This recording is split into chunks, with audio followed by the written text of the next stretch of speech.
Faire attention quand même. Rien à gauche, rien à droite. Au final, je vous avais dit que je vous parlerais aussi de ma première moto. Ma première moto, les gars, qu'est-ce qui s'est passé? Ma première moto, c'était une 535 Virago. Alors, faut savoir que c'était une bécane. Déjà, rien que le plan, c'était plan galère. Je sais pas ce qui m'a pris d'acheter cette merde, très sincèrement. En gros, imaginez bien le petit sabot à l'époque. Donc je devais avoir quoi quand j'ai passé le permis moto, 19 ans, un truc comme ça. Qu'est-ce qu'il fait le sabot? Il voit une anse pour une bécane. Une 535 Virago, il se dit putain c'est super beau, il y a moyen de la faire en bover et tout. Je me dis je vais prendre une bécane à bricoler. Je me dis j'ai les compétences, j'ai tout, pourquoi pas? C'était une bonne base. Enfin ça aurait dû. C'est-à-dire qu'une 535 Virago, sur le papier, c'est une bonne base. Par contre, on a un petit souci avec ces bécanes. Ah ouais, putain, c'est resté les sorties d'école, bordel de merde. On a un petit souci avec ces bécanes, c'est tout simplement... Alors toi, tu vas faire gaffe quand même. Au final, c'est qu'il y a un truc à savoir, c'est qu'il y a souvent un des deux pistons qui se grippe. Et franchement, ouais, c'est pas ouf en vrai. Genre un piston qui se grippe, tous les motards le savent, genre c'est pas ouf, hein. C'est pas ouf. Même quand t'es pas motard, juste en entendant piston qui se grippe, c'est pas ouf. Et genre, je me dis, bon, en vrai, il y a combien de chances pour que ça m'arrive? Pas grand-chose. Pas grand-chose. Sauf que, je vais voir la bécane, la fameuse bécane, tout ça. Donc, elle était loin de chez moi. Je m'arrange pour avoir une voiture, une remorque, tout ça, machin. On pourrait se dire, voilà, genre, tout pourrait bien se passer. Je vais voir la bécane. Déjà, le mec qui démarre la bécane, il passe une vitesse alcale. Je me dis, putain, c'est quoi ce délire? C'est quoi de cette bécane? Rien qu'il la démarre a fait un barou du tonnerre, mais genre, c'était un bruit de l'enfer. Et sur le coup, pareil avec quelqu'un, je me dis, il me dira ou quoi? Il me dit, oh non, le son, ça va et tout. Je fais, bon, bah, si ça va. Et en fait, sur le coup, je me dis, bon, peut-être un petit réglage carbu, des trucs comme ça. Sur le moment, rien qui m'a l'air trop. Hop, vas-y, je vais te laisser passer, toi, parce que je vois que t'as l'air pressé. Ouais, c'est bien ce que je me disais. Je me dis, c'est quand même, voilà, peut-être pas le meilleur des moves de la prendre, mais je me dis, pour le prix, sait-on jamais, pourquoi pas. Je prends la bécane. Donc, effectivement, c'était. Le fait calcal, c'était juste la sécurité de béquille qui bloquait en gros. Elle était toujours activée, du coup, sur le moment, je la saute, je la démonte, je la répare. Je me dis, bah en vrai, ça va aller. Je commence à réparer la bécane, je commence à démonter. Oh bah tiens, qu'est-ce que c'est ça? Vous voyez le genre d'enduit, ça s'appelle comment ça? De la mousse polyuréthane. Qu'on se sert pour les maisons, les trucs comme ça, pour dire de combler les trous de PVC, des trucs comme ça. Et ben là, c'est clairement, en gros, ce qu'il y avait dans la bécane. C'est-à-dire que le propriétaire d'avant, il l'a prise et il a fait MDR lolilol. Je vais mettre ça pour dire de combler en fait un truc qu'il y avait, puis je repeins au-dessus. Et en vrai, il avait foutu une sorte de mastic ou je sais pas quoi au-dessus. Et là, je me suis dit, putain, c'est quoi ce bordel? En sachant qu'il avait scié et ressoudé le cadre à un endroit. Alors, ressouder, enfin, scier un cadre, il y en a qui le font sur des bobers, justement, pour dire d'enlever la partie arrière. Donc, c'est-à-dire que ta moto devient complètement, en fait, illégale. C'est-à-dire qu'après, techniquement, tu n'es plus censé pouvoir la faire... Enfin, tu peux la faire immatriculer, mais si, genre, tu la passes à un truc ou quoi, la moto, elle est déclarée épave. Et ça touche à l'intégrité du châssis. Donc il y avait ça aussi, un morceau de châssis coupé et un autre morceau qui avait été ressoudé parce qu'il avait dû avoir un impact ou je sais pas quoi. Alors ça, c'était clairement pas ouf. Mais en vrai, la bécane a resté saine et potentiellement roulable. Je me dis, bon bah, en vrai, j'ai la bécane invendable après, mais vas-y, je peux la faire rouler. Du coup, je commence à la réparer, je démonte le faisceau électrique, tout ça, parce que forcément, les clignots fonctionnaient plus. Le mec avait fait cramer tous les faisceaux électriques parce qu'il avait essayé de monter des feux LED sur la bécane, sauf que c'est pas prévu pour, il n'avait pas changé un des boîtiers, du coup bah le boîtier a fait cramer tout le système électrique. Donc j'ai refait tout ça à neuf. Et il y a un moment où je me retrouve que j'avais déjà fait plein de trucs et il me restait quoi, je prends une vidange de fourche à faire, des autres conneries, et j'avais pas forcément le matos et je me dis bon bah j'ai un pote qui me conseille un mécano. Et il me dit en vrai il te le fait pour pas cher, tout ça et tout. Et la peinture, c'était une peinture noire de chez Action. Autant vous dire que la peinture a se barrer, elle collait au doigt carrément. Je me dis bon, je vais lui refaire une peinture au passage. Donc la bécane en vrai à ce moment-là ressemblait à ça. Donc vous voyez, elle était redevenue potable. Mais je me dis, je vais l'envoyer là-bas. Donc le gars devait me changer un pneu, même pas me faire un réglage carbu parce que je l'avais déjà fait. Il devait me refaire la peinture, changer un pneu et juste la vidange de fourche. En vrai, des babioles. En sachant que j'avais déjà démonté une partie du moteur, remonté, tout ça. Je me dis des babioles, quoi, car on parle ce qu'il reste à faire.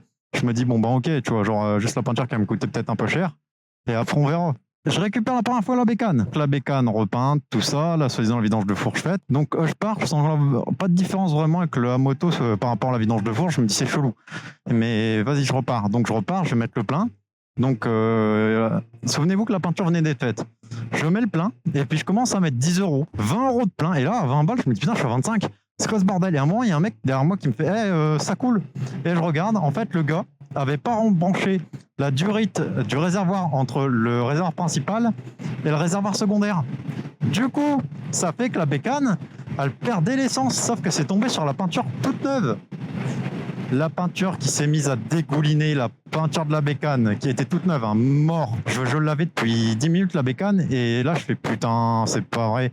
Donc la bécane, elle faisait toujours un bruit de tonnerre, mais elle tournait rond, un truc à savoir. Et donc je me retrouve au final avec cette fameuse bécane. Donc là, sur le bord de la station essence, comme une couille, je rappelle le gars, il me fait oh, putain machin, juste un oubli, récupère la bécane. Ok.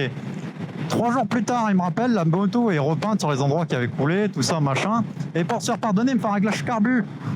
Et il me fait le réglage avait mal été fait, je te l'ai refait. Je fais bon bah c'est moi, j'avais du merde en le faisant, tant pis, je l'avais fait avec les trucs d'origine. Et après j'ai remis un petit peu de richesse à l'oreille parce que je trouvais que ça manquait de richesse. Donc en sachant qu'il y a 2 vis, parce qu'il y a 2 carbus, donc un premier carbu, un deuxième carbu, chacun alimentant un cylindre. Donc je récupère la bécane et je trouve à faire un drôle de bruit. Il me fait mais non, t'inquiète, c'est normal, c'est ce bruit là que ça doit faire. Avant c'était de la merde et je fais chelou. Quand je la roule, je trouve qu'il y a un manque de patate, mais un manque de patate de ouf. Et je fais ouah, c'est bizarre. Et je rappelle le gars au bout de 1 km, il me fait non, c'est normal, c'est le temps qu'en fait le mélange essence, tout ça, machin se fasse avec l'huile, j'ai remis un nouveau truc et tout. Je me dis en vrai c'est un pro, il a refait la bécane de mon pote, il doit s'y connaître. Sauf que là encore, non, je refais quelques kilomètres et là, je m'en retrouve avec une flamme sous les jambes les gars.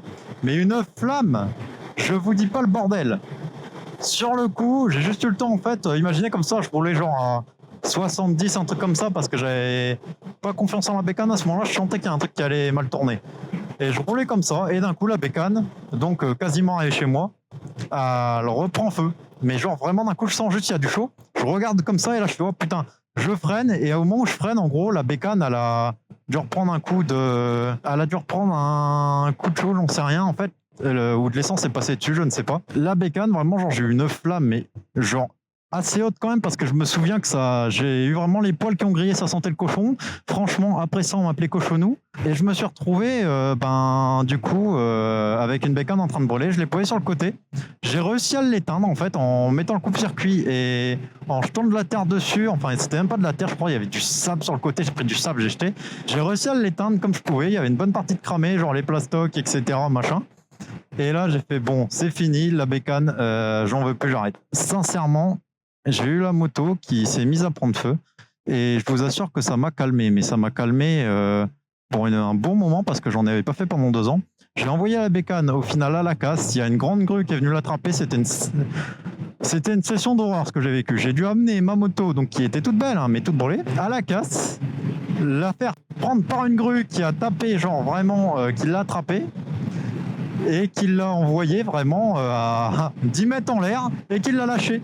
Le temps, j'ai vu la bécane tomber, j'ai entendu le boom, j'ai cru que j'allais chialer bientôt. J'étais là en mode non, c'est pas possible. Surtout que j'avais quand même passé 3 mois à la refaire complet, je l'avais depuis 8 mois. J'avais fait 10 sessions avec, à chaque coup que j'ai roulé, j'ai eu une panne. C'était terrible. Et la dernière panne, c'était la moto qui crame. J'ai fait c'est bien, elle est trop dangereuse. À la fin même... sur la fin, quand je l'avais, il y a un moment, elle accélérait toute seule. C'est-à-dire que je roulais normal, genre à 80 comme ça, enfin 90. Et d'un coup, elle partait jusqu'à 110 toute seule. Et d'un coup, elle se relâchait. Et je savais pas pourquoi. Et en fait, c'était le problème de carbu. Et là, l'erreur qu'il y a eu, c'est le mécano qui a coupé un carburateur et qui a enrichi l'autre à fond. Du coup, j'avais qu'un gros carbu qui fonctionnait, un cylindre qui fonctionnait. Donc un piston à serrer. L'autre s'est gavé. Et le moment en gros où l'étincelle s'est faite, c'est ça qui a fait le trop plein justement d'essence et la flamme. Et là, je vous assure que j'ai pas rigolé pareil du coup. J'ai pas rigolé pareil. Du coup, le fameux mécano là, forcément, il m'avait pas envoyé les factures. Du coup, je l'avais déjà payé d'avance. Donc là, le mec, il a fait le mort. Quand j'ai voulu déposer plainte contre lui, en gros, ce qui s'est passé, c'était ultra simple. Le mec, j'avais aucune preuve, pas de facture, rien, donc je l'ai eu dans le cul. J'ai eu donc 3000 € de bécane environ, je crois, et 1500 € de réparation, pour qu'au final, le mec me crame la moto. Donc autant vous dire que ma petite 535, je l'ai eu très mauvaise. Je l'avais appelée Vivi. Vivi, elle est très morte. Il y a des beaux petits paysages ici en vrai. Comme ça, c'est sympa tout plein. Putain, je me suis fait doubler par un Dacia. Non. Oh, quelle horreur. Ah ouais, non, là, c'est la honte quand même. Je vais pas faire le con à m'amuser à leur doubler parce que ça sera pire que mieux. Mais franchement, c'est les boules. C'est les boules, manier. Rattrapons le Dacia. Chasse au Dacia. C'est bon, je l'ai rattrapé. Oh non, en vrai. Se faire doubler par un Dacia, là par contre, c'est honteux. Oh la vache. Bon, par contre, je commence vraiment bien à prendre en main cette petite bécane, j'adore ça. Par contre, ouais, là c'est gravier, là c'est gravier. Ah non, c'est pas gravier. Ah bah c'est bon. Ah, j'ai rien dit, les enfants, j'ai rien dit. On se calme, tout va bien. Ouh, la gendarmerie. Bonsoir. C'est pas moi qui fais tout ce bruit. En vrai, putain, là, moi quand on voit ma moto, on me le dit toujours en fait avec la gueule qu'elle a, elle fait tellement fat, on pense toujours que c'est un 1200. Et faut dire, elle a quand même vachement de tronche, mais pour le coup, c'est un bon petit 600. En vrai, je pense que ça sera très bien pour ce petit épisode. Hein. On a déjà parlé de pas mal de petits trucs. J'espère dans tous les cas que ça vous plaît, ce genre de vidéo. N'hésitez pas à me le dire en commentaire, à me lâcher vos soutiens et à me dire si vous avez d'autres choses que vous voulez que je vous explique, etc. Au niveau de mes folies, au niveau des bagnoles, au niveau de tout. Parce que croyez-moi que j'en ai. Hop là, on va terminer sur la petite DS3 qui fonce là. Donc c'était une période à droite, ne vous inquiétez pas, c'est normal. Du coup, mes petites nuggets, on se laisse là pour cet épisode. Et on se revoit très vite. À bientôt.